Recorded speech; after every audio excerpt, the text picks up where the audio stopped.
This is our Thimbleizer. We got some inspiration for this project from the digital washboard, which you may have watched the video for earlier this semester, and they kind of use strips of copper kind of plating and then they put it down on a washboard. And we kind of changed that and put some screws so we can kind of pluck it almost like a different kind of instrument. We have copper wires that we can then pluck.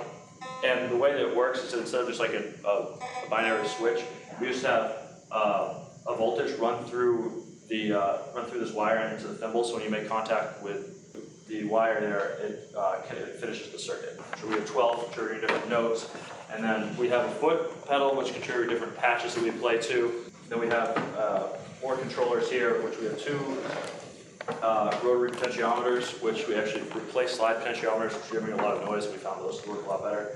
We have some rotary encoders, which took some thought, some effort to actually get to work. One of our goals for this project was to do some different sounding scales. One of our scales is 12-tone scale. One of our scales is a 24-tone scale. We have some ethnic scales as well. So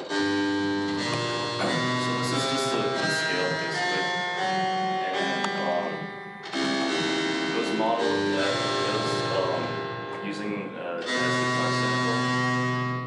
Another thing we did with these to give us more control is that we worked something in Max that kind of did, it was a timer that sensed how long we were in contact with the wire for to give us velocity, which we originally thought would be better if the longer we held it down, the higher velocity would be. Then we thought it was more kind of natural to play with just touching it would give you a higher velocity to let you play louder, and then if you wanted to hold it, the notes longer would give you softer. So for example, if I just tap it, or it's that's pretty loud, but if I hold it.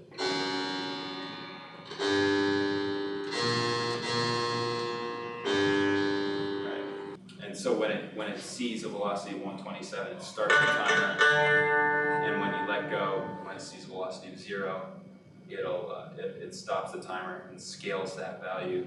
The maximum time is only 500 milliseconds. We didn't want you to have to hold your finger on there for like 2 seconds to get the minimum possible value. Second one is the 24-tone.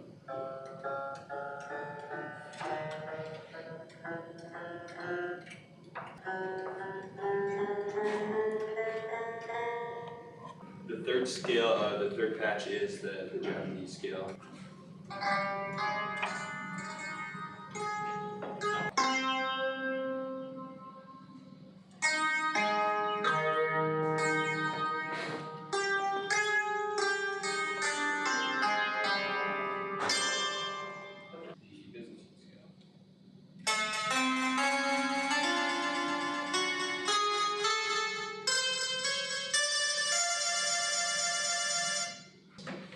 there's a way to fine-tune your samples, so you can fine-tune every note in the scale so that it's non-tempered. So basically we did that for all of these scales except for the first one, which is just the blue scale. So for example, this is the 24-tone scale.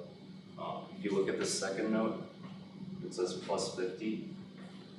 That means it's 50 cents above the previous note because they're the same sample.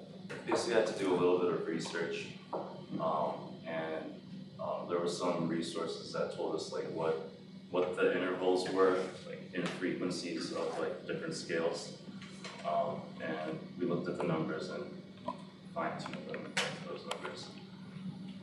And we actually have a presentation mode, which makes it a little easier to see when you click that. There are actually two messages that get sent when you click the button.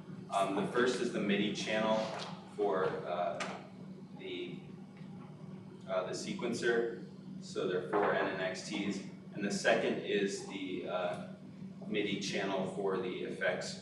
This patch really only controls the rotary encoder. So the rotary encoder is a little different. It's not, you can't just read the value like a rotary potentiometer.